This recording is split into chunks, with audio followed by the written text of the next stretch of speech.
Hello friends, good evening to all of you. I hope you all are good at your place. Guys, today we will discuss about the Masters in Economics of Study University Semester 1 Microeconomics. Guys, you all know very well about your syllabus of Microeconomics in Teddy University. ठीक है, मतलब आप लोगों को बहुत अच्छे से आप लोगों का सिलेबस मालूम है कि इन लोगों ने आपको माइक्रो में क्या क्या चीजें पढ़ने के लिए दिए हैं, क्या क्या कंसेप्ट इन्होंने दिए हैं। ठीक है, सो बेसिकली अभी जो मैं आपको पढ़ा रहा हूँ, ठीक है, अभी मैं आपको गाइस कुछ न्यूमेरिकल्स करा रहा हूँ। इवन वो न्यूमेरिकल्स आपकी एंट्रेंस नॉलेज पर बेस्ड हैं, लेकिन सिर्फ नॉलेज पर बेस्ड हैं, बट शायद वो आपने न्यूमेरिकल्स एंट्रेंस लेवल पे नहीं करे थे, मतलब at the time of preparation, right. But अभी हम लोग उन न्यूमेरिकल्स को कर रहे हैं, और गाइस उन न्यूमेरिकल्स की इंपॉर्टेंस आपके एग्जाम में है, राइट। एंड जो भी आपकी फर्दर एग्जाम्स अभी और होंगे, आगे चल के होंगे गाइज, वहां पे उन क्वेश्चंस का इंपॉर्टेंस है। ठीक है, तो अभी हम लोग गाइज कंज्यूमर थ्योरी के कुछ न्यूमेरिकल्स करते हैं। थोड़ा सा कंसेप्ट भी बताऊंगा मैं आपको गाइज आज की क्लास में। ठीक है, न्यूमेरिकल्स कर रहे हैं, लेकिन इसके आइंदा जो अब क्लास होंगी गाइज हमारी, उसमें गाइज कंसेप्ट्स कराऊंगा, उसके बाद न्यूमेरिकल डिस्कस करेंगे। इवन हम लोग अपने प्रॉब्लम सेट्स वगैरह वो भी डिस्कस करेंगे अपनी क्लास में। ठीक है, जितनी भी चीजें गाइज हम लोग डिस्कस करेंगे अपने सेशंस में, राइट। तो स्टार्ट करते हैं जल्दी से। ठीक है, ध्यान से देखिएगा और एक एक बात को गाइज आप ध्यान से नोट करिएगा, जितनी बातें मैं आप लोगों से यहाँ पे कर रहा हूँ। गाइज देखो, जब भी हम लोग बात कर रहे हैं माइक्रो इकोनॉमिक्स की, तो इसमें सबसे पहला जो कंसेप्ट है दैट इज कंज्यूमर थ्योरी। ठीक है, कंज्यूमर थ्योरी बहुत इंपॉर्टेंट है, ऑब्वियसली बात है। और मेरा मानना है, जो लोग मुझे अच्छे से जानते हैं या जिन्होंने कभी ना कभी मुझसे पढ़ा हुआ है, ठीक है, वो लोग अच्छे से जानते हैं कि मैं एक बात मान के चलता हूं कि ना माइक्रो इकोनॉमिक्स, पूरी माइक्रो इकोनॉमिक्स की जो जान है वो कंज्यूमर थ्योरी। मतलब आप जितना स्ट्रांग अपनी कंज्यूमर थ्योरी को करोगे, ऑटोमेटिकली आपके फर्दर टॉपिक्स स्ट्रांग होंगे। ऐसा नहीं है कि मतलब मार्केट्स में कंज्यूमर थ्योरी आएगी, नहीं, लेकिन होगा ये कि कंज्यूमर थ्योरी स्ट्रांग होगा तो आपके हर आगे वाला स्टेप स्ट्रांग होता जाएगा। तो हर टॉपिक, हर एक नॉलेज प्रीवियस नॉलेज से कनेक्टेड होती है, राइट। और कंज्यूमर थ्योरी आपका फर्स्ट मोस्ट टॉपिक है। ठीक है, तो इंपॉर्टेंट टॉपिक है, प्लीज इस पे ध्यान दीजिएगा। वैसे तो मैं भी न्यूमेरिकल क्वेश्चन डिस्कस कर रहा हूँ कि देखो कंज्यूमर थ्योरी में जो एक सबसे मेन कंसेप्ट आपके इंपॉर्टेंट लेवल पे रहते हैं, दैट इज ऑप्टिमाइजेशन। मतलब अगर कंज्यूमर थ्योरी की बात आती है तो गाइज वहां पे बात हमेशा आती है ऑप्टिमाइजेशन की। ठीक है, और अभी मैं जो क्वेश्चन करवाऊंगा वो मैं ऑप्टिमाइजेशन का ही करवाऊंगा। यहाँ पे मैं क्वेश्चन कराने से पहले आपको दो नाम ले रहा हूं यहाँ पे। ठीक है, मैं आपको समझाना चाहता हूं, यहाँ पे दो नाम है, दैट इज एक नाम होता है गाइज मार्शेलियन थ्योरी, ठीक है, और एक नाम होता है बेटा हिक्सन थ्योरी। ठीक है, जब आप लोग आगे आगे जैसे पढ़ते जाओगे, वैसे आपने एंट्रेंस में भी काफी डिटेल पढ़ लिया होगा, लेकिन मास्टर लेवल पे गए थोड़ा सा एडवांस लेवल मिलेगा, डिफरेंट नॉलेज मिलेगी आपको। ठीक है, तो वहां पे आपको पता लगेगा हाँ मार्शेलियन का मतलब क्या होता है और हिक्सन का मतलब क्या होता है। मैं बहुत बेसिक लेवल पे अगर बताऊं तो मार्शेलियन का मतलब होता है कि जहां पे आप लोग अपनी यूटिलिटी को मैक्सिमाइज करते हो, एंड आफ्टर दैट जो आपकी यहाँ पे ऑप्टिमम वैल्यूज आती हैं, ऑप्टिमम वैल्यूज, एंड ऑब्वियसली बात है ऑप्टिमम वैल्यूज, जस्ट हमने मान लो अगर एक्स वाई गुड्स थे, एक्स गुड है, तो जो एक्स आएगा वो फंक्शन ऑफ व्हाट, किसके टर्म होगा, प्राइजेस और इनकम के टर्म में होगा, राइट। प्राइजेस, और आप इसको ऐसे भी लिख सकते हो, it is a function of prices and income. मैंने क्यों इसको ऐसे लिखा है, क्योंकि डिफाइन नहीं है ना कि दो गुड्स हैं, हो सकता है एन गुड्स हो, तो x is a function of prices and income, right. Marshallian utility के अंदर क्या होता है, मार्शिलियन में क्या होता है, जो आपकी डिमांड निकल के आती है वहां पे प्राइस भी कांस्टेंट होते हैं, वहां पे इनकम भी कांस्टेंट होती है, इसलिए उसे मार्शिलियन कहते हैं। लेकिन यहां हम बात करते हैं हिक्सियन थ्योरी की, तो हिक्सियन थ्योरी में बेटा क्या होता है, जस्ट देखो ऑप्टिमाइजेशन तो होता है, लेकिन हिक्सियन के अंदर आप लोगों का ऑब्जेक्टिव होता है to minimize your expenditure, right, minimize expenditure, right. देखो किसी भी कंज्यूमर के दो ही ऑब्जेक्टिव हो सकते हैं, इधर इज टू मैक्सिमाइज यूटिलिटी और टू मिनिमाइज एक्सपेंडिचर। एक तो कंसेप्ट ये क्लियर हो गया। एंड आफ्टर दैट गाइस जो यहाँ पे ऑप्टिमम वैल्यूज आती हैं, जो यहाँ पर आपकी ऑप्टिमम वैल्यूज आती हैं, वो ऑप्टिमम वैल्यूज गाइस मान लो एक्स आ रही है, तो फंक्शन होगा प्राइजेस एंड कांस्टेंट यूटिलिटी का, प्राइजेस एंड कांस्टेंट यूटिलिटी का। तो ये चीज आप लोग अपने माइंड में रखिएगा। तो अभी जो मैं न्यूमेरिकल कर रहा हूं, end of the day guys, उन न्यूमेरिकल्स में हमें दो ही बातों को सॉल्व करना है, एक मार्शेलियन, दूसरा हिक्सन। ठीक है, एक मार्शेलियन, दूसरा हिक्सन। मतलब ये कंज्यूमर थ्योरी नहीं, पूरी माइक्रो इकोनॉमिक्स का फर्स्ट मोस्ट क्वेश्चन रहता है। इवन आपने देखे भी होंगे अपने प्रॉब्लम सेट्स के अंदर। ठीक है, तो क्वेश्चन उठाते हैं, और मैं जानबूझ के वो क्वेश्चन उठाऊंगा जो बहुत फ्रिक्वेंटली बेसिस पे पूछे जाते हैं। ठीक है, बहुत फ्रिक्वेंटली बेसिस पे पूछे जाते हैं। जैसे क्वेश्चन ने derive the Marshallian and Hicksian demands functions, right. ये क्वेश्चन है, और ये लॉजिक है कि जब आप मार्शेलियन को सॉल्व कर रहे हो तो ऑटोमेटिकली दो तीन बातें सॉल्व होंगी, और जब हिक्सन को सॉल्व कर रहे हो तो ऑटोमेटिकली गाइस आपका यहाँ पे मिनिमम एक्सपेंडिचर सॉल्व होगा, आईयूएफ सॉल्व होगा, राइट। सारी चीजें सॉल्व होंगी। तो बेसिकली हम ये दो चीजों को सॉल्व कर रहे हैं। अच्छा, मेजॉरिटी ऑफ द स्टूडेंट्स ने जो है सबसे ज्यादा जो ध्यान किया है, दिमाग लगाया, वो मार्शेलियन डिमांड को सॉल्व करने में लगा है। ठीक है, अब देख लेना यहाँ पे क्या क्या प्रेफरेंसेस हैं। मैं जानबूझ के पहले ही प्रेफरेंस ऐसा ले रहा हूं, मतलब दो ही क्वेश्चन कराऊंगा, तो मैं दोनों ही प्रेफरेंसेस ऐसे ले रहा हूं जो शायद आपने ना देखे हो पहले कभी, भले ही आपने प्रिपरेशन करी हुई, और अगर देखे हो, सॉल्व भी करे हो शायद, तो इतनी आसानी से आपको हमेशा याद नहीं रह सकते। मैं जानबूझ के ऐसे प्रेफरेंसेस उठा रहा हूं। ठीक है, सो एक यूटिलिटी फंक्शन मैंने उठाया, that is the utility function which is a function of x, that is, आप समझिएगा ध्यान से यहाँ पर, मैं लिखने का तरीका है, लिखने का तरीका समझिएगा, x i to the power alpha i, और इसके जो बाहर है वो है मल्टीप्लिकेटिव एडिशन। इसे कहीं पर प्रॉफिट बोला जाता है, ठीक है, कहीं पर पाई बोला जाता है, और कुछ जगहों पर मल्टीप्लिकेटिव प्रोडक्ट बोला जाता है, वो मल्टीप्लिकेटिव एडिशन बोला जाता है। इसका मैं मतलब आपको समझा दूंगा, ये एक या दो बार इस्तेमाल होगा आपका। ठीक है, इसका मीनिंग मैं आपको समझा दूंगा इसका।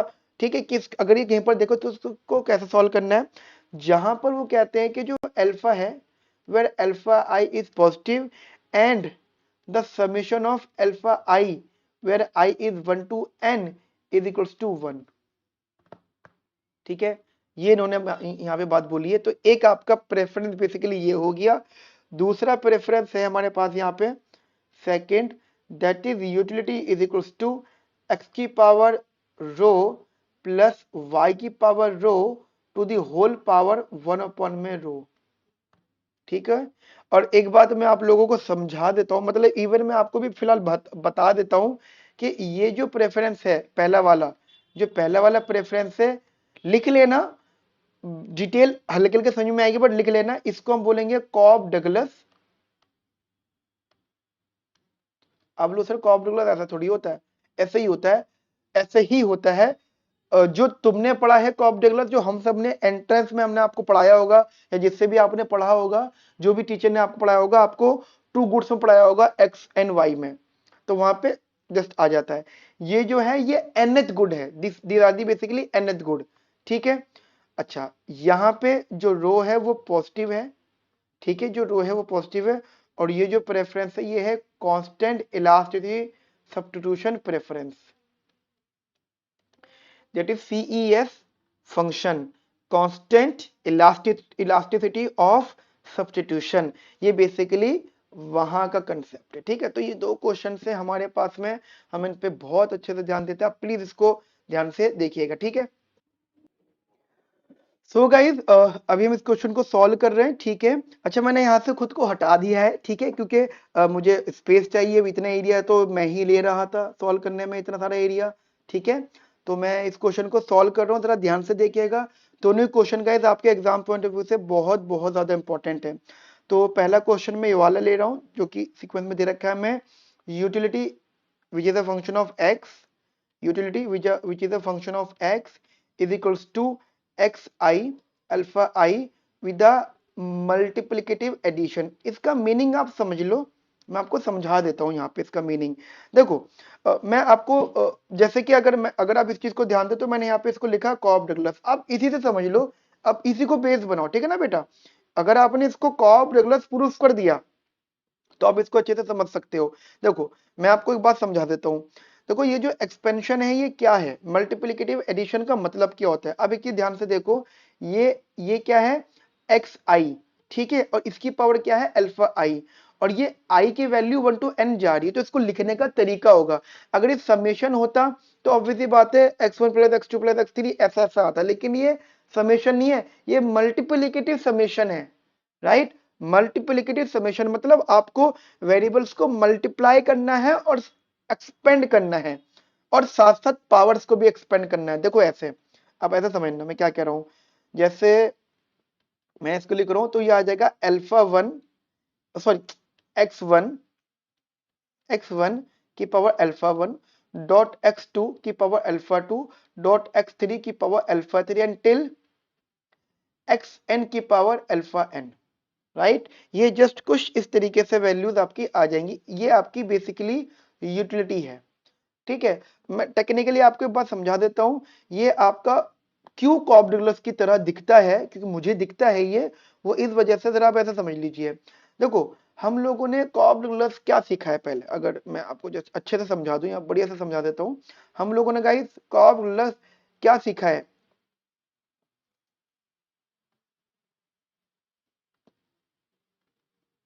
ठीक है, जरा ध्यान से देखिएगा। हम लोगों को ये सिखाया गया था कि जो कॉब डगलस प्रोडक्शन प्रेफरेंस होता है, ठीक है, वो कुछ इस तरीके से होता है, utility is equals to X की पावर अल्फा वाई की पावर बीटा, और जो पावर्स होती हैं उनका सम क्या होता है, alpha plus beta is equals to 1। शायद ये बात हमने सीखी है। और अब देखिए कि ये जो x है ये y है, तो ये दो गुड्स में है, राइट। ये कितने गुड्स में बेटा, ये टू कमोडिटीज की बात हो रही है। तो अब देखो, अब इसको ऐसे लिख दो, चलो अगर आप कंफ्यूज ना हो तो आप इसको ऐसे लिख सकते हो, x1 की पावर अल्फा 1 डॉट x2 की power alpha 2 where alpha 1 plus का अल्फा 2 इज इक्वल्स टू 1। गलत तो नहीं लिख रहा, बस x की जगह x1 लिख दिया, अल्फा की जगह अल्फा 1 लिख दिया, x y की जगह x2 लिख दिया, और बीटा की जगह अल्फा 2 लिख दिया। आप इसको चाहो तो ऐसा कह सकते हो, this is summation of alpha 1 is equals to 1, am I right, where i is 1 to 2। गलत तो नहीं कह रहा मैं, क्या इस बात को अभी नहीं लिख सकते, alpha 1 plus alpha 2 is equals to 1 where summation of alpha i is equals to 1। गलत तो नहीं है, यानी ये वाली बात सेटिस्फाई हो रही है। अब मैं जरा इस बात को भी सेटिस्फाई करवा लेता हूं आप लोगों को। टेक्निकली बताओ, क्या मैं इस चीज को ये नहीं लिख सकता, that is X I alpha I multiplicative addition i is equals to 1 to 2। अगर मैं इसको ऐसा लिख दूं तो क्या गलत लिख रहा हूं, आप खुद सोचिए। अगर मैं इसको ऐसा एक्सपेंड कर सकता हूं, इस चीज को ऐसा एक्सपेंड कर सकता हूं, और ये कहां तक जा रहा है, टिल एन तक जा रहा है। और अगर कॉब डगलस में डिफाइन होता है कि टू कमोडिटीज होती हैं, तो क्या इस चीज को अब ये चीज नहीं लिख सकते, क्या इस बात को अब ये वाली बात नहीं लिख सकते। और मजे की बात क्या है, summation of alpha I is equal to 1 दे रखा है, यहां भी दे रखा है, और इन गिवन क्वेश्चन में भी दे रखा है। कनेक्ट कर पा रहे हो आप चीजों को। तो मैं अगर, अब देखो बिल्कुल सेम है, बस फर्क इतना सा है कि भैया यहां पर आपकी एन कमोडिटीज हैं, देयर आर एन कमोडिटीज, ठीक है, यहां पर एन कमोडिटीज हैं। और यहां पे बेटा क्या है आपकी, यहां पे ओनली टू कमोडिटीज है, there are only two commodities, right.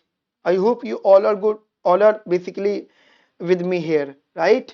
चलो मेरी बात समझ में आ रही होगी सब लोगों को। सो यहाँ पर है, तो अगर मैं गलत नहीं हूं तो ये बात तो हम लोग कह सकते हैं। और ऑब्वियस बात है, we can basically say that this is the Cobb Douglas preference, तो we can say that this is the Cobb Douglas preference. अच्छा, अब कॉब डगलस प्रेफरेंस की कुछ खास बातें होती हैं, अब जरा ऐसे समझिएगा। जैसे एग्जांपल, मैंने, ये कॉब डगलस भी नहीं कह सकते, क्योंकि कॉब डगलस को आप लोग एक नाम और दिया, तो दैट इज स्ट्रिक्टली कॉन्वेक्स।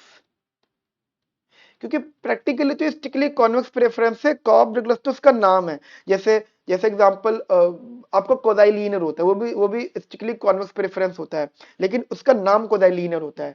ऐसे ही आपका परफेक्ट कॉम्प्लीमेंट होता है, ठीक है, परफेक्ट कॉम्प्लीमेंट प्रेफरेंस होता है, वो कॉन्वेक्स प्रेफरेंस होता है, नॉट स्ट्रिक्टली, उसका नेचर कॉन्वेक्स होता है, कॉन्वेक्स प्रेफरेंस होता है, बट वो स्टिकली नहीं होता, उसका नाम परफेक्ट कॉम्प्लीमेंट होता है या लियोन्टिफ होता है, राइट। ऐसे ये भी है। अब आप अगर मान लो mu x1 निकालोगे, तो आप इसको सॉल्व करो, क्या आएगा जी। अब एक बार बताओ, पार्शियल यानी basically differentiate your utility with respect to x1, तो क्या निकल के आएगा बेटा, यहाँ से वैल्यू आएगी अल्फा 1 x1 की पावर अल्फा 1 माइनस का 1 and dot alpha 2 x2 and other things remain same, right.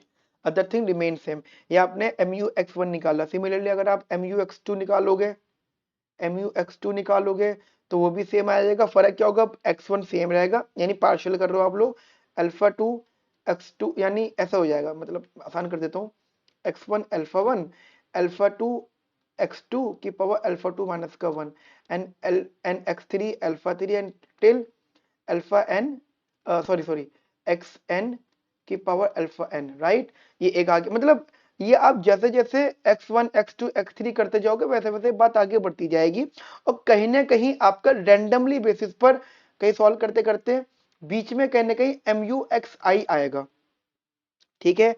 MUXI आएगा, और MUXI जनरल लेवल पे कुछ इस तरीके से आएगा। अगर मैं रैंडमली मान लूं तो सब कुछ सेम है, x1 अल्फा 1 x2 अल्फा 2 और सब कुछ सेम है, बस बीच में कहीं पर आ जाएगा अल्फा आई एक्स आई की पावर अल्फा आई माइनस का 1, ठीक है। एंड फिर अगेन बढ़ता जाएगा एक्स एन की पावर अल्फा एन, राइट, क्योंकि बीच में ये डेरिवेटिव वैल्यू हो गई। और क्योंकि हमने, अब आप जनरली समझिएगा, क्योंकि जब अगर आप कॉब डगलस डिफाइन कर चुके हो, और तो आपको पता है कि अगर कॉब डगलस है तो ऑब्वियस बात है इसका एमआरएस भी निकलना जायज है। और जो एमआरएस का फॉर्मूला होता है, एमआरएस का टेक्निकल फॉर्मूला होता है, मैं आपको बता देता हूँ। अगर आप कॉब डगलस की इसकी बात करो तो एमआरएस का यहाँ पे फॉर्मूला क्या होगा, यहाँ पे एमआरएस का फॉर्मूला होगा दैट इज MUX1 अपॉन में MUX2। मैं गलत तो नहीं कह रहा, MUX1 अपॉन में MUX2, और टेक्निकली सॉल्व करने में क्या आ जाएगा, दैट इज अल्फा 2 अपॉन में अल्फा 1, वो अल्फा 1 आएगा, सॉरी, अल्फा 1 अपॉन में अल्फा 2 और x2 अपॉन में x1। अगर आपको याद हो तो इसका मेरा सही होगा। अगर आप इस चीज को यहाँ डिफाइन कर दो तो फर्क क्या है कि ये जो दे रखा है, ये जो है मतलब जिस चीज को मैं बेस बना रहा हूँ, ये आपका टू कमोडिटी केस है, और जो आपका क्वेश्चन चल रहा है वो आपका एन कमोडिटीज में चल रहा है, तो बस ये तो बदलाव है। तो अगर मैं एन कमोडिटी वाले में टू कमोडिटी वाली कंडीशन फिट करता हूं तो कुछ ऐसा आंसर आएगा, शायद आप समझ पा रहे होंगे। जस्ट ऐसे आंसर आएगा that is MRS of two goods, two consecutive goods जो पूरे यूटिलिटी फंक्शन को डिफाइन करते होंगे, जो एंटायर यूटिलिटी फंक्शन को डिफाइन करते होंगे, दैट इज आई और जे, ठीक है, i and j. I repeat myself again, i and j. तो उस हिसाब से ये क्या हो जाएगा बेटा, टेक्निकली देखो, जनरली आप लोगों को ये बात बहुत अच्छे से पता है कि अगर आप सॉल्व कर रहे हो तो MUXI अपॉन में MUXJ, ठीक है, MUXI अपॉन में MUXJ, तो ऊपर आ जाएगा अल्फा, जस्ट जनरल लेवल पे alpha I dot x I alpha I minus का 1। सिमिलरली अब देखो समझना, और मजे की बात, और अब एक बात समझिएगा ध्यान से, मैं आपको एक बार बता देता हूँ। एक काम करता हूँ, एक आसानी और कर देता हूँ मैं आप लोगों के लिए, शायद आप और अच्छे से समझ जाओगे। एक आसानी और कर रहा हूँ मैं आप लोगों के लिए। जैसे मैंने यहाँ पे MUXI करा है, ऐसे सिमिलरली एक करने के बेसिस पे कॉन्जिक्यूटिव लेवल पे MUXJ भी लेगा, जिसमें ये सारी वैल्यू सेम होंगी, उन्हीं के बीच में कहीं आई भी आएगा, बट उसके अब इंपॉर्टेंस नहीं है। अब आ जाएगा alpha J dot X J की पावर अल्फा जे माइनस का 1 and similarly dot X N की पावर अल्फा एन, राइट। ये टर्म आ गया हमारे पास यहाँ पर। अब जब मैं इसको कंटिन्यू सॉल्व कर रहा हूं, अब सोचो अगर मैं एमआरएस निकाल रहा हूं और टू कॉन्जिक्यूटिव, अब खुद सोचो, यहाँ पे तो मैंने एमआरएस ऑफ 1,2 लिया है, मतलब कॉमोडिटी 1 और 2 लिया है, तो यहाँ पे भी मैं कॉमोडिटी एक्स और जे लूंगा, यहाँ मैंने आई जे कर दिया, तो फॉर्मूला हो गया MUXI अपॉन में MUXJ। सॉल्व करो अगर आप इसको, so that is alpha I dot x i की पावर अल्फा आई माइनस का 1 और अपॉन में क्या आएगा बेटा। अब देखो, अगर आपको लगता है नहीं सर यही क्यों आ रहा है, तो एक्चुअली आ तो सब कुछ रहा है, आएगा तो ये भी। आप जनरली यार इसको उल्टा पुल्टा कर दो ना। आप देखो ये अपॉन ये होता है ना माइनस, तो है ना एम यू एक्स आई अपॉन में एम यू एक्स जी। आप देखो सब कुछ कट रहा है, सब कुछ कट रहा है, लेकिन बचा क्या, बच रहा है सिर्फ ये वाला अल्फा आई एक्स आई की पावर अल्फा आई माइनस का 1 अपॉन में अल्फा जे एक्स जे की पावर अल्फा जे माइनस का 1। और थोड़ा सा इसको सिंप्लीफाई कर लो, ये आ जाएगा अल्फा आई अपॉन में अल्फा जे डॉट एक्स जे अपॉन में एक्स आई, राइट। ये हो जाएगा, that is basically M R F. ये बात मेरी आप लोग अच्छे से समझ पा रहे होंगे, ठीक है। और ऑब्वियसली बात है, अगर ये एमआरएस डिफाइन हो रहा है क्योंकि ये कॉब रेगुलस है, तो कॉब रेगुलस की सारी प्रॉपर्टीज सेटिस्फाई करेंगे। जैसे कॉब रेगुलस फंक्शन जो होता है स्ट्रिक्टली कॉन्वेक्स होता है, ठीक है, वो स्ट्रिक्टली कोदाई कॉनकेव होता है, वो स्ट्रिक्टली मोनोटोन होता है। ये सारी बातें यहाँ पे सेटिस्फाई करेंगी, ठीक है। सारी की सारी बातें गाइस यहाँ पे सेटिस्फाई कर रही हैं। अब आगे जस्ट मैं इसको सॉल्व करता हूं, तो टेक्निकली मेरे को ये दिख रहा है कि at equilibrium, because we all know very well कि जो Cobb Douglas Cobb Douglas function होता है वो इक्विलिब्रियम में टेंजेंट होता है। At equilibrium tangency is necessary. अब यहाँ पे मैं आपको समझा देता हूं, एक कंडीशन होती है इनाडा कंडीशन, लेकिन अभी मैं इसके बारे में डिटेल नहीं बताऊंगा क्योंकि अभी तो हम स्टार्टिंग में पढ़ रहे हैं। जब हम आगे आगे पढ़ेंगे ना, जब जब क्वेश्चंस में इस्तेमाल होगी उससे पहले मैं आपको एक्सप्लेन कर दूंगा, ठीक है। जब कॉन्सेप्ट्स इसके आएंगे, इनाडा कंडीशन का मतलब होता है कि अगर आप टेक्निकली वैल्यूज को वेरिएबल्स को जीरो करते हो तो उनसे मिलने वाली जो यूटिलिटीज होती है वो टिल इन्फिनिटी पे जाती हैं, ठीक है। वो इनाडा कंडीशन गाइस सेटिस्फाई होनी चाहिए। अगर वो सेटिस्फाई होती है तो ही टेंजेंसी नेसेसरी होती है, ध्यान रखना। This is the condition, it must, ये जरूरी होनी चाहिए। इवन ध्यान रखना आपके एग्जाम में अगर आपने मार्शेलियन को सॉल्व करा, क्योंकि आप लोग पहले मार्शेलियन सॉल्व कर रहे हो, मार्शेलियन आपने कंज्यूमर थ्योरी को सॉल्व किया है और आपने टेंजेंसी वाला कंसेप्ट इस्तेमाल करा है, तो टेंजेंसी वाला कंसेप्ट इस्तेमाल करने का मतलब है you have to basically solve Inada condition first, ठीक है। इनाडा कंडीशन आपको सबसे पहले सॉल्व करनी है यहाँ पर, राइट। चलिए आगे बात समझिएगा यहाँ पे ध्यान से। We all know very well कि एमआरएस जो होता है वो बेसिकली प्राइस रेशियो के बराबर होता है, ठीक है। जो एमआरएस होता है वो किसके बराबर होता है बच्चा, वो प्राइस रेशियो के बराबर होता है, ठीक है। And what is MRS here, that is alpha i x J upon में alpha j x i is equals to p i upon में पी जे, ठीक है। पी आई अपॉन में p j and general level पे। और आप just एक काम कर सकते हो सॉल्व करने के लिए, आपने क्या करा अल्फा आई, ठीक है, नहीं अल्फा आई नहीं रखा, जनरल लेवल पे पी जे एक्स जे, ठीक है, is equals to p I x i. और इसके अपॉन में टेक्निकल बेसिस पे इसके अपॉन में अल्फा जे ले गए, इसके अपॉन में अल्फा आई लिया है, राइट। इसके अपॉन में अल्फा आई लिया है, इसके अपॉन में अल्फा जे लिया है, ठीक है बेटा। ये जस्ट टेक्निकल टर्म हमें समझ में आ गई यहाँ पर अच्छे से। और ऑब्वियस बात है हमने इसको, ठीक है, ऑब्वियसली बात है हमने इसको आप समझिएगा ये चीज है। तो ये अगर मैं किसी भी कांस्टेंट वैल्यू के बराबर मान लूं, मैंने इसको कांस्टेंट वैल्यू के बराबर मान लिया, लैम्डा के बराबर मान लिया, एग्जांपल मैंने इसको लैम्डा के बराबर मान लिया, ठीक है। इसको मैंने क्या करा बेटा, लैम्डा के बराबर मैंने इसको जस्ट मान लिया and lambda satisfy for all i and j, ठीक है। और this is any some constant value, ठीक है, ये कोई ना कोई कांस्टेंट वैल्यू होगी। तो टेक्निकली आप इसको देखो दोनों ये बराबर है तो किसी एक के बराबर कर दो। मैंने जस्ट एक के बराबर कर दिया इसको, ठीक है। तो मैंने यहाँ पे क्या रखा है, that is p I x I upon में alpha I is equals to lambda.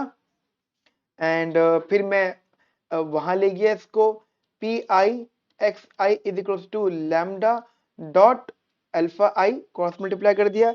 Now take summation on both side, ठीक है। Now take summation on both side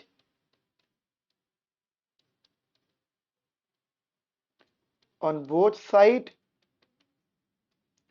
ठीक है, तो आपने यहाँ पे दोनों जगह समेशन लगा दिया, तो summation of P I x i is equals to summation of lambda alpha i. और बेसिकली ये क्या हो गया, summation of P I x i, this is what, this is our x. अब खुद सोचो, एक्स का मल्टीप्लाई प्राइस से हो रहा है, x I into P I with the summation, और समेशन का मतलब आई इज 1 टू एन। तो ये हमारा क्या बन गया, एक्सपेंडिचर। क्या बन गया बेटा, ये हमारा बन गया एक्सपेंडिचर। क्लियर, मेरी यहां तक की बात आप लोगों को समझ में आ गई कि बेटा क्या बन गई है, एक्सपेंडिचर। और जनरली अगर आपको कॉलेज में पढ़ाया गया तो शायद आपने कंडीशन सुनी होगी, this is known as L N S. ठीक है, मैं आपको बता देता हूं, जैसे ही हमारा एक्सपेंडिचर आ गया, तो due to the condition of the L N S, L N S का मतलब होता है लोकल नॉन सैचुरेशन। उस कंडीशन के थ्रू जो एक्सपेंडिचर होता है वो एग्जैक्टली इनकम के बराबर होता है। ठीक है, एक बात तो ये हो गई। सिमिलरली इसको मैं फिलहाल ये लिख रहा हूं, आप देखिए समझिएगा, आई इज 1 टू एन। ठीक है, और लैम्डा या बाहर कॉमन लिया, समेशन ऑफ अल्फा आई, और समेशन ऑफ अल्फा आई ये क्या गिवन है बेटा, what is given here, summation of alpha i क्या गिवन है, क्वेश्चन पर जरा आइएगा ध्यान से। तो अल्फा आई समेशन क्या दे रखा है यहाँ पे, 1। क्या दे रखा है समेशन आई, यहाँ पर 1 दे रखा है। क्या बेटा दे रखा है यहाँ पे, समेशन आई 1। इसका मतलब summation of P I x I where I is 1 to N is equals to lambda into 1। ठीक है, is equals to lambda into 1। तो बेसिकली लैम्डा के बराबर हो गया, एक बात होगी। And this expenditure is exactly equals to my income. This expenditure is exactly equals to income. We can say that due to the condition of LNS, इसे हम कहते हैं लोकल नॉन सैचुरेशन। अगर आपको ये बात नहीं पता तो कोई इशू नहीं है बेटा, हम इसको आगे डिस्कस करेंगे, लोकल नॉन सैचुरेशन। इसका बस इतना सा मतलब होता है कि आपका जो खर्चा वो आपके इनकम के बराबर होगा डेफिनेटली। ठीक है, इसका बस बेटा इतना सा ही मीनिंग होता है। अब एक बार बताओ, यहां से क्या डिफाइन हुआ, यहां से जो मेरी इनकम है, अच्छा मैंने एग्जांपल मान लिया am do not for income, am do not for income. तो जो मेरी इनकम है वो किसके बराबर है, लैम्डा के बराबर। ठीक है, यहां से क्या मिला मुझे, इनकम मेरी लैम्डा के बराबर है, इक्वेशन नंबर 2। अच्छा मैं आपको यहाँ बता देता हूँ, यहाँ पे ये इक्वेशन नंबर 1 मान लेना इसको। ठीक है, यहाँ पे इक्वेशन नंबर 1 मान लेना, और यहाँ पे ये इक्वेशन नंबर 2 हो गई। Now put the value of lambda from equation 2 in equation 1। ठीक है, इक्वेशन 1 में मैं इसकी वैल्यूज पुट कर देता हूं। इक्वेशन 1 थी पी आई एक्स आई अपॉन में alpha I is equals to lambda, और लैम्डा की वैल्यू बराबर है एम के।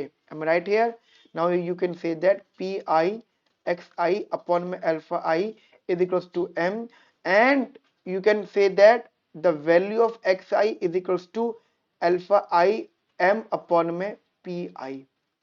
क्लियर, तो ये क्या आ गई, अब ध्यान दीजिएगा, ये जो xi है, this xi is a function of prices and income, this xi is a function of prices and income, xi is a function of prices and income। so guys, मैंने आपको बताया था कि जब भी हमारी ऑप्टिमम वैल्यूज फंक्शन ऑफ किस में हो, प्राइजेस एंड इनकम में हो, तो उसको हम क्या नाम देंगे, this is known as Marshallian demand. I hope you got my point. ठीक है, तो इसको हम नाम देंगे Marshallian demand. So this is known as Marshallian demand.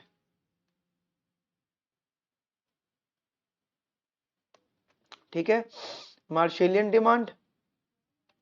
अब आगे बात करते हैं, देखो गाइस ये हमारा मार्शल डिमांड आ गया। अच्छा ये आई है, तो ये आई जो है, अब आप जनरल सोचिएगा, ये एक्स आई, ये एक्स आई का आंसर आया, और क्वेश्चन में हमें क्या बोला था, क्वेश्चन में एक्चुअल में ये टर्म दे रखा था। अब देखो तो ये यूटिलिटी फंक्शन था, तो आपने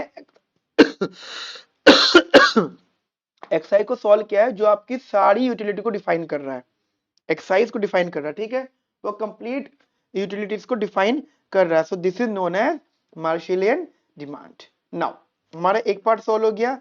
now for Hicksian demand, Now for Higgs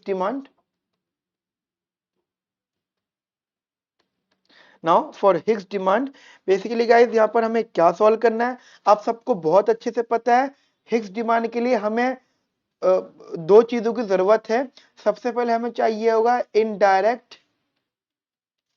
utility function. मैंने कहा ना, जो स्टूडेंट्स एंट्रेंस को बहुत अच्छे से पढ़ के आए हुए हैं, शायद उनको पता होगा, हो वैसे तो सबको पता होगा, ये तो सबने पढ़ा होगा इनडायरेक्ट यूटिलिटी फंक्शन का मतलब क्या होता है। ठीक है, उसका मतलब होता है when you put the Marshallian demands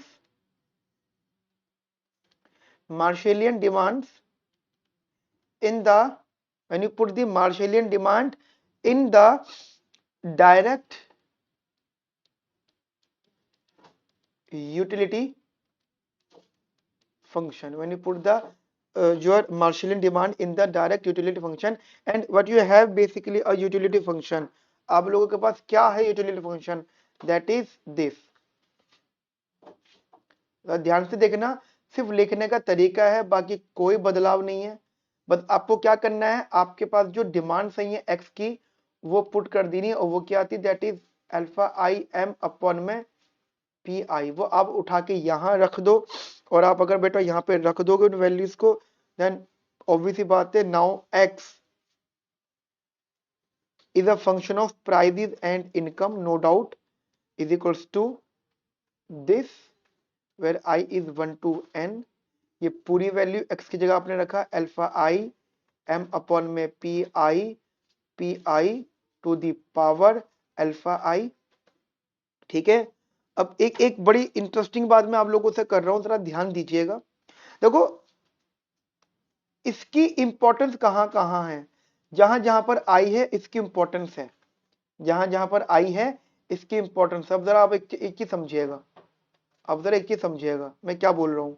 देखो, अल्फा आई, मैं सबको जरा अलग अलग कर देता हूँ, अल्फा आई अपॉन में पी आई, और ये आ गया multiplicative addition I is 1 to n। ये वैल्यू यहाँ पे हो गई। अगर मैंने मान लो, पहली बात मैं आपको क्लियर कर देता हूँ, सबसे पहले this is known as indirect utility function. ठीक है, सबसे पहले तो मैं ये क्लियर कर देता हूँ सबसे पहले। ठीक है, तो पहला स्टेप मेरा ये हो गया। ठीक है, मुझे चाहिए होता है indirect utility function. Now after that we have to solve the minimum expenditure function. मतलब ये स्टेप्स है। ये कैसे सॉल्व होता है, बेसिकली कन्वर्ट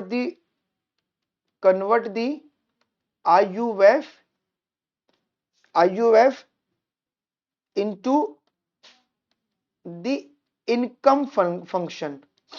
ठीक है, कैसे जरा समझ लीजिएगा।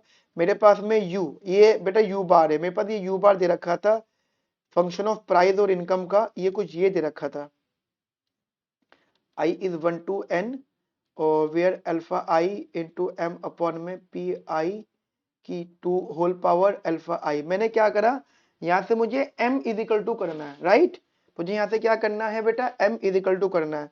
तो मैंने पहले क्या करा, m को साइड कर दिया। अब m को साइड करने का तरीका होगा अल्फा आई अपॉन में पी आई की होल पावर अल्फा आई। ठीक है, और यहाँ पे आएगा this where I is 1 to n। ठीक है, अच्छा अब जरा समझिएगा, अब जरा समझिएगा, ये जो m में मैं इसको एक्सपेंड कर रहा हूं, दैट इज m की पावर, अब जरा देखना, m to the power alpha 1 dot technically m to the power alpha 2 dot m to the power alpha 3 dot m की power alpha 4 and till dot m की power alpha n। Obviously बात है, अगर मैंने इस मल्टीप्लिकेटिव एडिशन को m का अलग कर दिया है बाहर, क्यों हम करते हैं ना, अलग अलग कर देते हैं, तो आप देखिए m के साथ तो i है नहीं, तो m कांस्टेंट, तो m उतनी बार आएगा। और आपको ये बात मालूम होनी चाहिए कि जैसे a की पावर m डॉट a की पावर n, तो वो a की पावर का समीशन हो जाता है। ठीक है, तो ये हो जाएगा कुछ इस तरीके से, this is u bar, this is u bar, this where i is 1 to n alpha i upon में पी आई की power alpha I dot m to the power alpha 1 plus alpha 2 plus alpha 3 till plus alpha N, यानी अब देखिए सम हो गया, ठीक है। और थोड़ा मैंने इसको सॉल्व किया तो ये आ गया कुछ इस तरीके से 1 to n alpha I upon में P I to whole power alpha I dot m की पावर, आप खुद सोचे, summation of alpha i. And what is the summation of alpha i guys? Summation of alpha is 1, हम लोगों को given है ये बात। अल्फा आई का जो समेशन है वो कितना है? वो 1 है, हमें ये बात गिवन है। तो ये हो गया m। यहां से अगर मैं m को सॉल्व कर लूंगा तो m इज इक्वल टू आ जाएगा that is u bar P i upon में अल्फा आई। इसको और थोड़ा सॉल्व करता हूं, मैं थोड़ा ठीक कर लेता हूं। Multiplicative addition 1 i is 1 to n dot p i upon में alpha I to the power alpha आई, ठीक है। ये हो गया हमारा m, और गाइस इस m को हम बोलेंगे that is known as minimum expenditure function. This is known as minimum expenditure function. और चाहो तो इसको सिंप्लीफाई फॉर्म में भी लिख सकते हो आप, ठीक है। अगर आप चाहो तो इसको जस्ट इस तरीके से भी लिख सकते हो, दैट इज m को e डिनोट करो। Now e is a function of price and constant utility, ठीक है। ये हो गया u बार मल्टीप्लिकेटिव एडिशन, ठीक है। तो ये P I to the power alpha I dot dot alpha I to the power minus का अल्फा आई, ठीक है। ये टर्म से आप इतना मैथ जानते हो, ठीक है। तो इसे हम बोलेंगे मिनिमम एक्सपेंडिचर फंक्शन। क्या बोलेंगे बेटा इसको? इसे हम बोलेंगे minimum expenditure function. Now now for Higgs demand function, for Higgs demand function आप लोगों को छोटा सा स्टेप फॉलो करना पड़ेगा, वो है होगा put the value of e in the Marshallian demand function. अगर आप देखो, सिंपल सी बात है, अगर आप इसका जो आपकी यहाँ पे मार्शलियन डिमांड निकल के आया था, ये वाला मैं इसकी बात कर रहा हूँ। अगर आप इस वाले मार्शलियन डिमांड की बात मैं इसकी कर रहा हूँ, अगर आप यहाँ पे जो एम है, ये जो एम है, ये एम वो एम है जो गिवन एम था, यानी गिवन इनकम थी। अगर आप यहाँ पर गिवन इनकम पे मिनिमम एक्सपेंडिचर पुट कर दो, मिनिमम एक्सपेंडिचर व्हाट, जो आपके मतलब कांस्टेंट यूटिलिटी को खर्च लेने के लिए जो कम से कम खर्चे की जरूरत है, अगर आप उसको यहां पुट कर दोगे तो क्या होगा? आपकी इनकम रिप्लेस हो जाएगी, और वो इनकम जो रिप्लेस होगी वो गाइस किस में कन्वर्ट हो जाएगी? वो कन्वर्ट हो जाएगी आपकी यूटिलिटी में, ठीक है। और फिर आप ये कह सकते हो कि हाँ, हमारी जो इनकम जो मार्शलियन डिमांड है अब वो हिग्स डिमांड हो चुका है। तो अब देखिए, जैसे मैं आपको बता देता हूँ, हिग्स डिमांड था एक्स एंड एम का फंक्शन, दैट इज अल्फा आई, मतलब ये था एम अपॉन में पी आई। मैंने क्या करा? अल्फा आई अपॉन में पी आई ऐसे ही रखा। सिर्फ यहाँ पे देखो एम है, तो गाइस ये जो एम है ना वही ई है, ध्यान रखना गाइस, जो एम है वही तो ई है।